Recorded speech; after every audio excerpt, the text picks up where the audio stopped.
I want you to think about your entire business as a series of questions and answers. Whether you're starting a new business and unsure of how to obtain the answers you need to your questions, or you're trying to grow your business, one of the most common causes of uncertainty to act is a lack of information due to not knowing where to look for the answers needed. The example that I'm going to use for this training is a real-life example based on my venture into the fresh produce business. I will break down all of the initial obstacles that I had and how I overcame them. When deciding to get into the fresh produce business as a wholesaler, I asked myself a list of questions, and once answered, I would have established a basic foundation in which I could build upon. The initial questions that I asked myself included: are there any requirements to sell fresh produce as a wholesaler? Who are my target customers? And what are industry standard payment terms? In my attempts to gather more information on this business venture, I decided to contact a fresh produce wholesaler. After connecting with someone in the sales department, I made my introduction. I then asked the following question: are there any requirements in order to purchase fresh produce from your organization? The sales rep's response: you would need to have an active PACA number and be listed in the Produce Blue Book with a minimum credit rating of 75M. I then made a statement with a follow-up question, which was: after providing an active PACA number with the credit rating of 75M reflected in the Produce Blue Book, what would be my standard payment terms? The sales rep's response: PACA prompt payment terms are net 10, not to exceed net 30.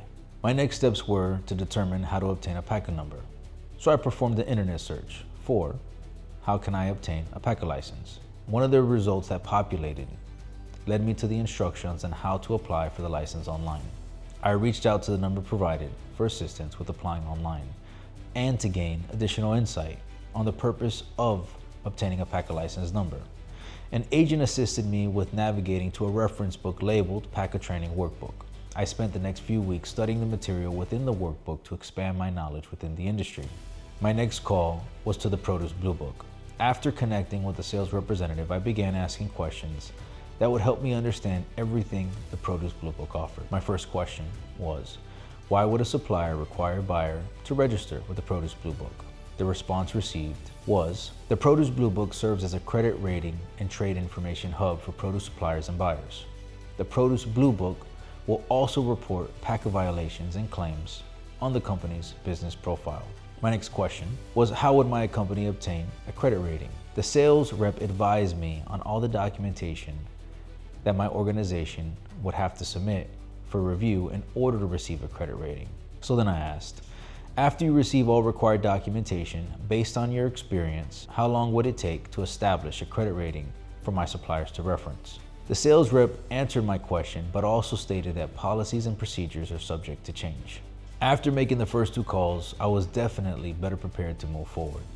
My next task was to determine who my potential customers were. The question that I asked myself was: who would potentially buy fresh produce in pallet quantities?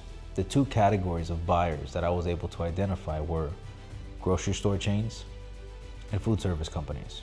Once I established my potential target audience, I logged into the Produce Blue Book and searched for the names of the companies that I had on my target audience list. The results that my search produced were the following: the company's trade information, an overview of the commodities purchased, the produce buyer's name, and contact information.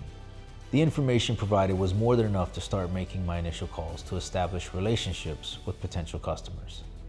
The goal of this training is to provide you with real life examples of the challenges I had when entering into a new business opportunity, and how asking the right question to the right person allowed me to continue advancing my progress in my journey to becoming a recognized produce wholesaler. There will be many questions you have over the course of your business venture that may require answers from professionals such as business, real estate, and tax attorneys, a certified public accountant, your general lines insurance agent, or your lender relationships. Depending on your business activities, you may require additional guidance from professionals not previously listed. The list provided serves as a general list to be used as a reference.